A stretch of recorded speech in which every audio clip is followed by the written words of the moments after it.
stop. If you're planning to buy a new sedan in 2025, this video might completely change your mind.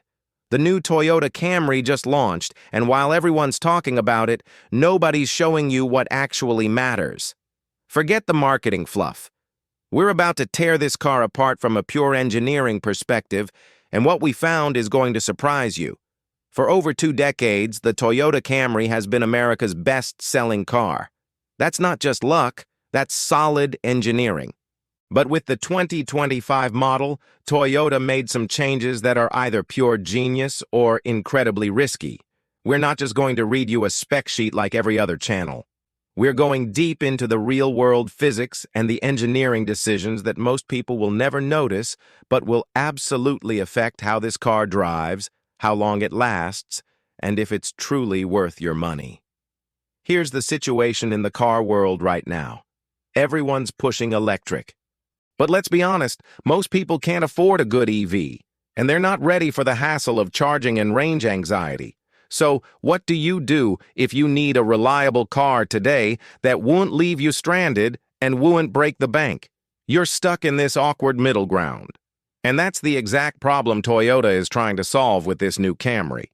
But they made one massive decision that has everyone divided. They killed the V6 engine. It's completely gone. The 2025 Camry is now only available with a 4-cylinder hybrid system.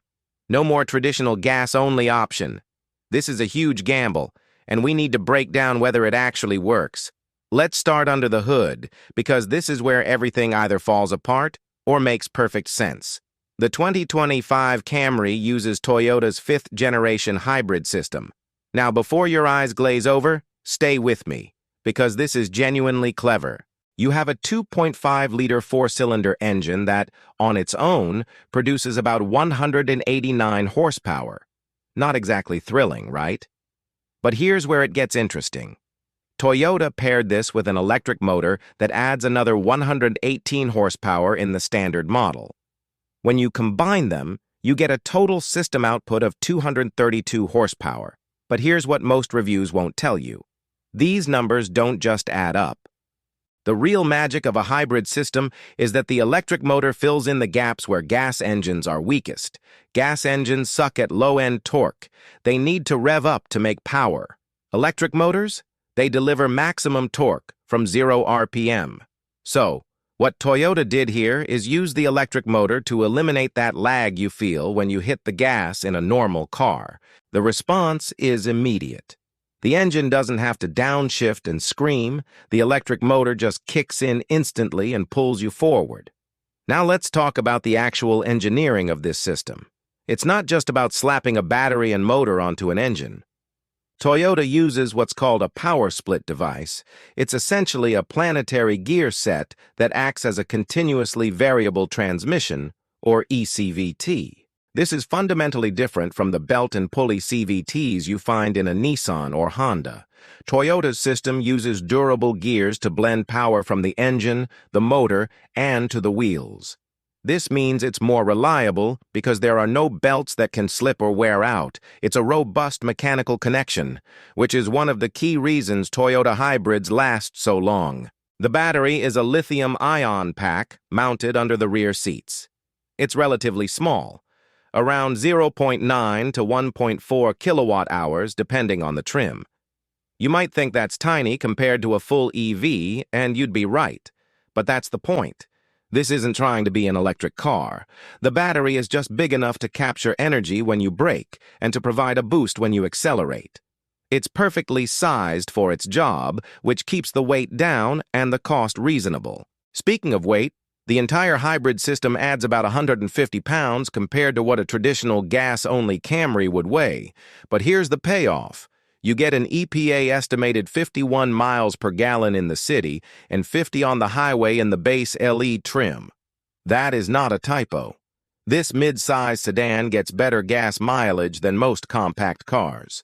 And on higher trims, you can even drive on pure electric power for short distances at low speeds, perfect for parking lots, drive-thrus, or quiet neighborhood streets where a gas engine is least efficient. Now let's get into how this thing actually handles, because power means nothing if the chassis can't manage it. The 2025 Camry rides on Toyota's TNGA-K platform, which is the same basic architecture as before, but with key updates. The front has a standard McPherson strut suspension, but the rear is where it gets more interesting. Most trims use a multi-link independent rear suspension. From an engineering standpoint, this is crucial. It allows each rear wheel to move up and down independently, meaning the car stays flatter and more composed over bumps. When one wheel hits a pothole, that force doesn't transfer to the other side of the car. Compare that to a cheaper torsion beam suspension where the rear wheels are connected and one bump can unsettle the whole rear end.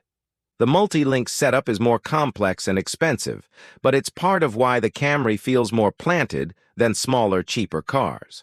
For 2025, Toyota also retuned the suspension, slightly stiffening the springs and dampers to reduce body roll in corners. Now let's be clear, the Camry is not a sports car. That's not its purpose. But what Toyota is doing is making it feel more confident.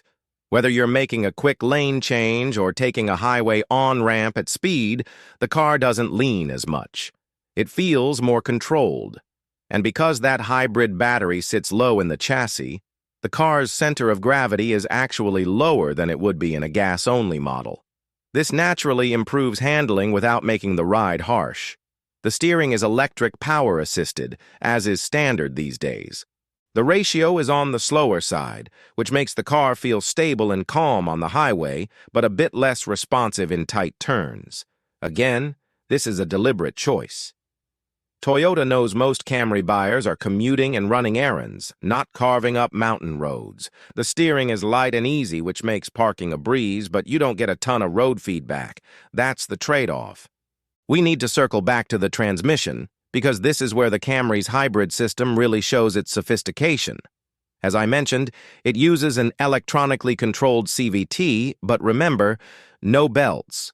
That planetary gear set seamlessly blends power from the gas engine and electric motor. In practice, when you're cruising at a steady speed, the system optimizes for efficiency, running the gas engine in its sweet spot and using any extra power to charge the battery. When you need to accelerate, the electric motor gives you that instant torque, while the gas engine ramps up. The two work together in perfect harmony, a process managed by the control computer thousands of times per second. You don't feel any of this happening. It just feels like smooth, linear, and surprisingly potent acceleration. Thanks for watching our deep dive into the new Camry.